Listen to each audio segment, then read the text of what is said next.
what's up? Welcome back din sa ating Childhood Sumbobs TV. Alright, so tayo nagbabalik ulit mga kababayan at ngayon ay meron tayong pag-uusapan, no? Ito nga pong masamang nangyari, no? Dito kay Attorney Harry Roque mga kababayan. Tignan nyo po ito, no? Yung picture na to mga kababayan. Ayan, pakita ko sa inyo. Ayan po, ang nangyari sa kanya mga kababayan. Sabi po ng mga kababayan natin, no, itong si Attorney Harry Roque ay tuluyan na pong nabaliw mga kababayan. No? Paano ba naman? No? Ang gusto niya mangyari ay ibigay na daw po, no, ang liderato kay VP Sara. At ang ating Pangulong Bongbong Marcos daw po ay magparehab mga kababayan. Itsura niya, no? No? Pangulong Bongbong Marcos pa ba yung magpaparehab sa itsura nito? No? Sino sa tingin ninyo yung tinatawag nilang bangag mga kababayan, no? Ang ating Pangulong Bongbong Marcos. Pero sino sa tingin ninyo yung mga totoong bangag? Diba? Doon sa mga kinikilo, sa mga sinasabi nila, yung mga taong wala sa tamang katinuan lang, no, ang makakapagsabi ng mga ganong bagay, no, sa pinakamataas na tao ng ating bansa, ang Pangulo ng Pilipinas. Diba? Tapos sasabihan mo ng mga ganong klaseng salita, may saltik ka talaga. Diba? Alam nyo, yung freedom of speech mga kababayan, no, meron pong limitasyon yan. Diba? Mabait lang yung Pangulo natin eh. Kung iba-ibang Pangulo yan, baka may nangyari na sa'yo. Okay? So yan ang ating alamin ngayon at pag-uusapan. Pero syempre bago ang lahat, please don't forget to subscribe, like, share, at comment dyan sa comment section. Okay, so shoutouts muna tayo sa mga bago natin subscribers dyan. Maraming salamat sa inyong suporta. At ito nga, mga babayan, no? Hinikayat ni dating spokesperson, Attorney Harry Roque, ang ating Pangulong Bongbong Marcos na magparehab daw at ibigay pansamantala ang liderato kay Vice President Sara Duterte. No, ginawa ni Roque ang panawagan dahil sa nagaganap, no, na gulo diyan po sa Iran at Israel. No? Anong connect Harry Roque? No, saan nanggagaling yung mga sinasabi mo? 'Di ba? Saan nanggagaling yung mga hugot mo? Ayan, itigil muna ang party at singhot, Sus Mariosep. Pumasok na sa rehab at ibigay ang pamumuno kay VP Sara. VP Sara, ibibigay yung pamumuno, pa-travel nga lang. Ano magagawa niyan? Diba? No, honestly, yun kasi yung nakikita natin eh. Diba? Na kung saan lang nagpupunta itong si VP Sara. Well, hindi natin alam kung nagtatrabaho siya. No, may iba siyang ginagawang trabaho sa ibang bansa. No, pero yung ganitong klaseng pananalita mga kababayan, tila parang itong si attorney pa, no, ang parang ngagba no? May tama. 'Di ba? Mas mabuti pumayag si Marcos Jr. mag-temporary leave. Pwede naman hindi mag-resign. Ngayon, gera ang hinaharap ng pagsubok. Kung ordinaryong bagyo lang ang yung nasasabi is what do we do now? 'Di ba? Yun salita na yun, what do we do now? Parang nagtatanong siya, mga babayan. Diba? Ang ating Pangulong Bongbong Marcos. Ano na next step ninyo? Diba? Kasi merong ahensya eh. Diba? Tinatanong niya yung ahensya. Ano na yung next step ninyo pag kami ganitong klaseng bagyo? Diba? Ano yung susunod ninyo? Naka-ready na ba? Yung disaster preparedness ninyo, okay na ba? Diba? May kulang pa ba? Naka-ready ba lahat ng ahensya ng gobyerno pag kami mga ganitong bagyo? Alam nyo, ang sistema kasi nitong mga to, mga nasa kabila, konting sabihin ng Pangulo natin, binibigyan nila ng negatibong kahulugan. Diba? Tapos yun yung ilalabas nila sa mga tao. No, ganyan yung kanilang mga ginagawa para lang, no, masabi na tama yung kanilang mga punto. Alam, wala na naniniwala dito kay Atty. Harry Roque, mga kababayan. Tignan natin, panoorin natin tong video na to, mga kababayan. Tsura niya, bangag na bangag. Alabas pa yung dila, Diba? Ito, ang daming nag-ano rito, ano yung mga reaction dito, tignan nga natin. 388 yung naglap at 52 yung galit, mga kababayan. Panoorin natin. Ang tanong, meron bang planong binubuo ang Marcos Jr. administration? Kung may plano man binubuo ang ating Pangulong Bongbong Marcos, hindi na para sabihin sa iyo. Sino ka ba? Alam mo, Harry Roque, umuwi ka ng Pilipinas, dito mo harapin yung kaso mo, huwag ka magtago dyan. Diba? Ito nakakapagtaka lang. Diba? Ang tagal na niya sa The Hague. Saan kaya galing yung pinanggagastos na ito dyan? Diba? Saan kaya nanggagaling yung pinanggagastos niya dyan sa The Hague, mga kababayan? Tanong lang. Tanong lang. Saan nanggagaling yung mga pinanggagastos niya dyan sa The Hague? Yung mga, siguro, may binabayaran siyang bahay dyan. Hindi ko sinasabi, siguro lang. Hindi ko alam Diba? Yung mga pangkain niya, pang-transportation niya, saan kaya nanggagaling? Kung wala siyang pera, sino nagbibigay sa kanya? Diba, mga kababayan? Mabuti pa, umuwi ka dito sa Pilipinas. Harapin mo dito yung kaso mo. Kaysa diyan ka nagdadakdak sa The Hague. Diba? Abay, baka busy pa rin party ng party. At busy pa rin ang singkot ng singkot dyan. Itigil na muna yan. Sos Maria Josep. Diba? Yung mga aligasyon niya, mga kababayan, na habang pasa hanggang ngayon, hindi niya nagbibigyan ng patotoo. Diba? Patotohanan nyo muna na ginagawa niya yan ng ating Pangulo bago kayo magdadakdak dyan. Yung mga naniniwala naman, yung mga uto-uto. Diba? Or kung talagang hindi mapitigil, talagang pumasok na sa rehab at ibigay na ang pamumuno kay BP Sara. At least, diba? Yung kasi yung gusto nila, para makabalik na sila sa Pilipinas.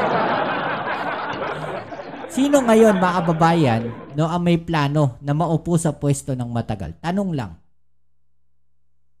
Simple lang naman Kung hindi kayo tatanga-tanga, maiintindihan ninyo yung sinasabi ko. Diba? Kung sila ang uupo ngayon, plus tatakbo sila ng 2028, ilang taon sila uupo? Diba? So, sino ngayon, yung gustong umupo sa posisyon ng matagal? Diba? Sila. Ngayon, tapos sasabihin nila yung Pangulong Bongbong Marcos ayaw na bitawan yung upuan. Samantalang sila yung naghahangad na ngayon palang makapwesto na. Diba? Yung mga panguuto ninyo, huwag nyo lahatin ng Pilipino. Hindi lahat tanga. Hindi lahat uto-uto, Harry Roque. Hindi lahat tatanga-tanga. Hindi lahat mauuto ng mga sinasabi mong panloloko. Panloloko yan Yung ginagawa ni Harry Roque, totoo lang. Ba't mo niloloko yung mga tao na sasabihin mo na ganyan na bumaba na lang yung Pangulo natin? Diba? Ang pangit ng ginagawa ninyo.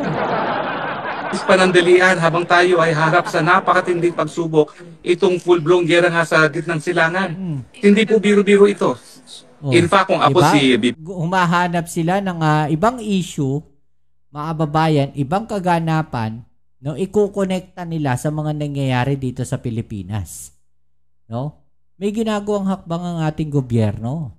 Huwag kayong masyadong atat dyan. May ginagawa yung Pangulo natin. Hindi lang para sabihin sa'yo. Atat ka Umuwi ka dito sa Pilipinas.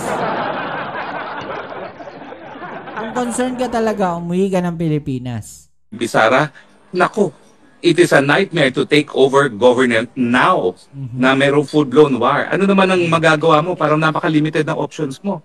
Siguro magagawa ng gobyerno na lang talaga is bukod doon sa maghanap ng alternatibong sources at talagang tutok ang salapi para sa mga ayuda dahil inaasahan natin na talagang tataas ang presyo ng lahat, magbigay ng pag-asa na kung tayo ay nagsasama-sama bilang isang bansa, pwede natin maibsan itong kahirapan na parating at pwede tayong manaig dito sa panibagong pagsubok na naman na haharapin natin itong gera ng Vietnam. Ang tanong, Harry Roque, pagka umupo ba si BP Sara, mahihinto yung gera doon sa Israel? Ha? Pag bumaba ba yung Pangulo natin at sinasabi mo magparehab, matitigil ba yung gera sa Israel? Kita nyo magmanipula, nakita nyo kung paano manguto, nakita ninyo kung paano gumawa ng kwento, magtahi-tahi ng mga kwento, no? Para lang maiupo nila no yung Panginoon nila. Wala na naniniwala sa iyo, Harry Roque. Yung mga nanonood sa iyo, inuuto ka lang din yan. Sila. Pero yun nga po, no? Much as Inday Sara would consider it as a nightmare to take over government now, siguro naman papayag siya. Mas mabuti naman po na pumayag na si Marcos Jr. Temporarily, pwede naman po hindi siya mag-resign kung ayaw niya mag-resign. Pumasok muna siya sa rehab. Kasi ayaw naman niya Ganyang kabastos itong hinayupak na Harry Roque na yan. Ganyang kabastos yan, mga babayan. No? Bastos talaga yung hayop na yan. Nakakagigil lang, di ba? Nakakagigil lang. No, na lahat iko-connecta nila para lang mapababa yung Pangulo natin. Ganun pa sila, ganun siya, no? Ganun siya ka desperado. Bakit kaya? Simple lang naman dahilan niya. Pag naiupo ang Vice President, makakauwi na siya ng Pilipinas. Diba? Mawawala na yung kanyang mga kaso na hinaharap dito. Pwedeng ganun, no? Posibleng ganun na mangyari. Diba? Kaya nga kapit tuko pa rin yan eh. Hair follicle test, pero at the same time, nandyan ang ebidensya. So, ina-assume ko na baka nga gumagamit siya. Kung talagang gumagamit siya, ay nako. Okay, yung salita, baka. Diba? So, siya mismo, hindi siya sigurado. Diba? Maintindihan po ng taong bayan kung siya magpaparehab. At habang siya nagpaparehab, ibigay muna niya yung pamumuno kay Inday Sara. And alam nyo, ayoko na sana panoorin eh. Pero sige, panoorin na natin na isang bagsak to, mga babayan. Kasi nanggigigil ako, alam niyo yun. Ang sarap, kung makakaharap ko nga lang to, personal, tapos tsaan siya babanat ng ganyan. Baka ang dami kong nasabi sa kanya eh. Dito kay Harry Roque. Oh! Diba?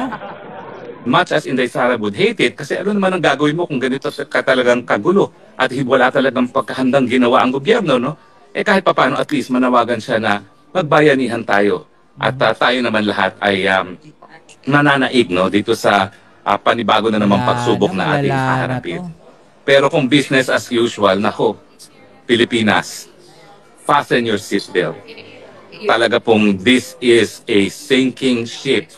Kung talagang matuloy ang full-out war sa buong gitnang silangan kung saan tayo po ay nakasalalay para sa 90% ng ating requirements para sa ating enerhiya.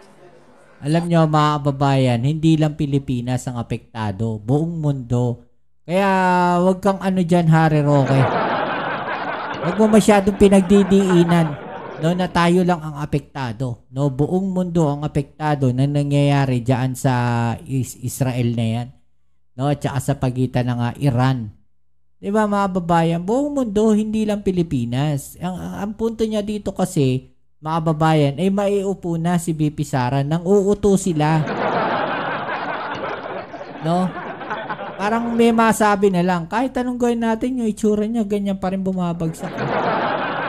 Ayoko na pakinggan mga babae, nabubisit lang ako. Sige na nga, tapusin natin. Fasten your seatbelt. Dahil unang-una, wala po talagang namumuno ngayon sa ating bayan. For whatever reason it is.